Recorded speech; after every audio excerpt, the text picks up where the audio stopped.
नमस्ते दोस्तों, स्वागत है आपका हमारे इस चैनल पे। तो इस वीडियो में हम क्लास 9 के एक्सरसाइज 4.1 का क्वेश्चन नंबर 2 को सॉल्व करेंगे। तो इस क्वेश्चन में क्या बोल रहा है कि निम्नलिखित रैखिक समीकरणों को A X plus B Y plus C is equal to 0 के रूप में व्यक्त कीजिए और प्रत्येक स्थिति में ए बी और सी के मान बताइए। ठीक है, ये एक इक्वेशन दिया गया है, एक समीकरण दिया गया है। ठीक, इसमें क्या बोलना है, तो इसको है सो सबसे पहले तो A X plus B Y plus C is equal to 0 के फॉर्म में लाना है। उसके बाद में ए बी और सी का वैल्यू पुट करना है। ठीक है, तो सबसे पहले इसको हम लोग यहाँ पे उस फॉर्म में लाते हैं। हम लोग का क्वेश्चन क्या है, तो क्वेश्चन है 2x plus 3y is equal to 9.35। ऊपर में बार बार का मतलब होता है 5 बार बार है सो लिखता जा रहा है, वो ख़त्म नहीं हो रहा है। ठीक है, अब इसको क्या करना है, तो A X plus B Y plus C के फॉर्म में लाना है। तो क्या हम लोग यहाँ पे 2x प्लस 3y, ये प्लस में है, इधर हो जाएगा माइनस 9.35 ऊपर में बार इज इक्वल टू 0, इसके फॉर्म में आ गया। ठीक है, आप लोग देख भी सकते हैं। और यहाँ बगल में क्या लिख सकते हैं हम लोग, थोड़ा सा लिख देते हैं, लिख सकते हैं हम लोग, ये भी तो लिख सकते हैं। तो इसके फॉर्म में हो गया a बराबर 2 हो गया, x बराबर x हो गया, b बराबर 3 हो गया, y बराबर y हो गया, c बराबर c हो गया। देखिए c बराबर 9.35 हो गया ना, इज इक्वल टू 0, इस फॉर्म में आ गया। अब इसमें क्या करना है हम लोगों को, तो a का वैल्यू, b का वैल्यू और c का वैल्यू निकालना है। ठीक है, तो a का वैल्यू क्या होगा, a का वैल्यू 2 हो जाएगा, b का वैल्यू क्या हो गया 3 हो गया, और c का वैल्यू क्या हो गया माइनस 9.35 के ऊपर में बार। ये हो जाएगा इसका आंसर। a का वैल्यू कैसे, तो ये a हो गया, a x हुआ ना, ये हो गया b वाई, ये हो गया c। तो जो है उसका a और b और c का वैल्यू निकाल दिए।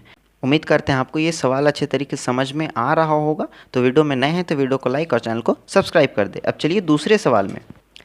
दूसरा सवाल है x minus Y divisible by 5 minus 10 is equal to 0। ये तो A X plus B Y plus C के फॉर्म में शुरू से ही है, तो इसको डायरेक्टली बना देंगे। तो यहाँ पे लिखेंगे हल, और जो क्वेश्चन है उसको पहले लिख लेंगे।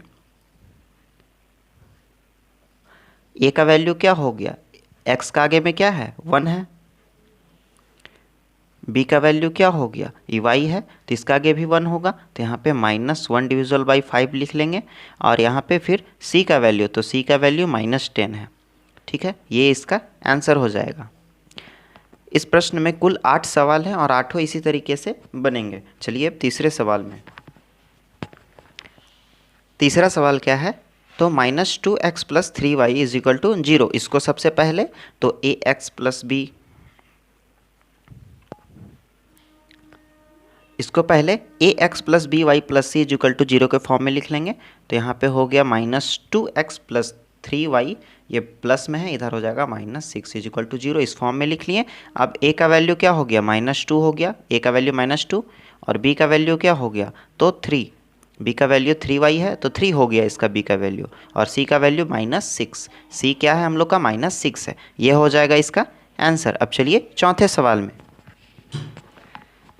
चौथा सवाल क्या है, तो x is equal to 3y बोल रहा है। ठीक है, तो इसको सबसे पहले A X plus B Y plus C is equal to 0 के फॉर्म में लाएंगे। तो यहाँ पे लिख लेते हैं जो सवाल है x is equal to 3y।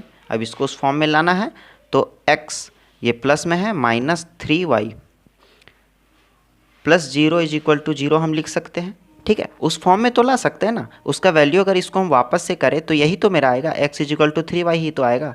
ठीक है, तो ये जो है इसका वैल्यू हम लिख लिए। अब a का वैल्यू क्या हो गया 1 हो गया, इसका आगे तो 1 है ना, कुछ नहीं मतलब 1 है। b is equal to minus 3 हो गया, और c का वैल्यू क्या हो गया, तो c का वैल्यू 0 हो गया। ये हो गया इसका आंसर।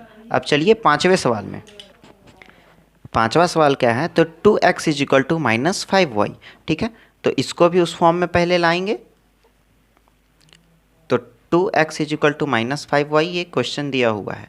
ठीक है, 2x ये माइनस में है, इधर हो जाएगा तो प्लस 5y हो गया, और यहाँ पे प्लस में हम 0 कर सकते हैं, इज इक्वल टू 0 ऐसा लिख सकते हैं ना हम। ठीक, तो अब क्या, तो यहाँ पे a का वैल्यू क्या हो गया, a का वैल्यू 2 हो गया, 2 को लिख दिए। अब b का वैल्यू क्या है, तो b का वैल्यू 5 है, 5 लिखें, और c का वैल्यू क्या है तो 0, फिर से ए बी सी का वैल्यू निकल गया, ये हो गया इसका आंसर। अब चलिए छठे नंबर सवाल में। छठा नंबर सवाल है 3x + 2 = 0। ठीक है, इसको भी लिख लेंगे। तो यहाँ पे 3x + 2 = 0 ये क्वेश्चन है। अब इसको ax + by + c = 0 के फॉर्म में लाना है। ठीक है, तो क्या हम लोग इसको 3x + 0y + 2 = 0 लिख सकते हैं? तो क्यों? तो अगर हम इसको वापस से करें तो ये 0 हो जाएगा, ये ख़त्म कहानी। तो मेरा 3x + 2 = 0 ही ना बचेगा, तो हम ऐसा लिख सकते हैं। ठीक है, अब यहाँ पे a का वैल्यू क्या हो गया? 3 हो गया। a का वैल्यू 3, b का वैल्यू क्या है? 0 है, और c का वैल्यू क्या है? तो 2 है। ये हो जाएगा इसका आंसर। उम्मीद करते हैं आपको ये सवाल अच्छे तरीके से समझ में आ रहा होगा। तो वीडियो में नए हैं तो वीडियो को लाइक और चैनल को सब्सक्राइब कर दें। अब चलिए सातवें नंबर सवाल। सातवां नंबर सवाल क्या है? तो y - 2 = 0। इसको भी सेम तरीके से बनाएंगे। तो y - 2 = 0 ये सवाल है।